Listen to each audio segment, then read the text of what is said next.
Good morning, everyone. Hello and welcome to the weekly commodity audiocast. I am Kainat Chainwala from Kotak Securities Commodities Research Desk. And like in every episode, we will navigate through the ever changing landscape of commodity markets. So let's get started. Hints of an imminent rate cut from Federal Reserve Chair Jerome Powell led to a strong market close last week.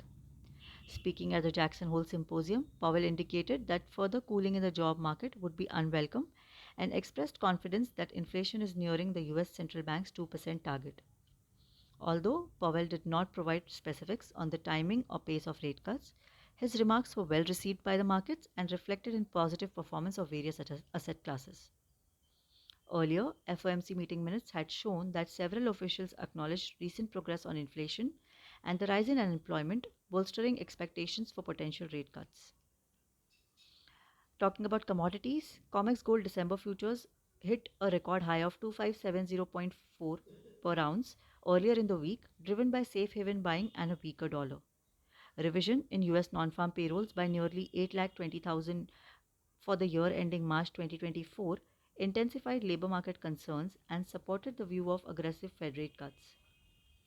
Despite a pullback ahead of the Jackson Hole Symposium, gold prices rebounded to close the week near $2,550 per ounce, following Powell's dovish remarks that pushed dollar below 100.9 and US 10-year Treasury yields to 3.79%, their lowest levels since December 2023.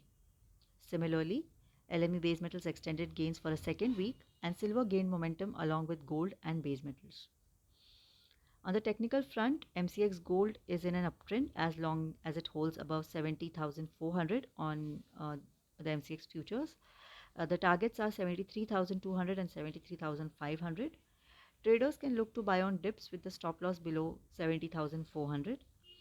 For silver as well, the trend remains upward with buying opportunities on declines as long as prices sustain above 81,600. The target is a test of 88,300 or 88,500 over the coming weeks. Moving on to crude, WTI crude fell to $71.5 per barrel, its lowest level since January, due to signs of an economic slowdown in the US, the world's largest consumer, and growing optimism about a potential truce in Gaza. This overshadowed the impact of decreased US crude oil inventories, which are now at their lowest levels since January. However, Powell's pivot signal helped oil prices rebound to 75.07 per barrel on Friday, limiting weekly losses to 2%. Moving on to NG, NYMEX Henry Hub gas prices slipped to $2.06 per MMBTU, weighed down by higher than expected US stock increases. Although gas prices rebounded and closed the week higher, sharp as upside is unlikely this week as summer AC usage is expected to decline while storage levels remain high. Prices might also be pressurized by lower CDDs, cooling degree days, week over week, and increased wind and solar energy generation. On the technical front, natural gas looks like it is in a downtrend with a potential retest of early August lows near 159. The strategy is to sell on rises with a stop loss above 192. Now, according to the CME FedWatch tool, traders are anticipating a 76% chance of a 25 bips rate cut in September and a 24% chance of a 50 bips rate cut. With markets convinced of a September rate cut, attention will now shift to upcoming economic data over the next 2 to 3 months to gauge the potential pace of further rate cuts in 2024. This week, key indicators such as US prelim GDP, core PCE, and consumer confidence are expected to provide fresh insights into the US economic health and influence market moves.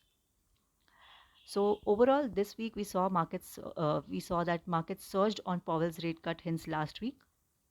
On that note, we end this commodity audiocast, and we hope that we were able to provide you valuable insights. Thank you for listening to us, and we hope to see you again next week. Thank you so much.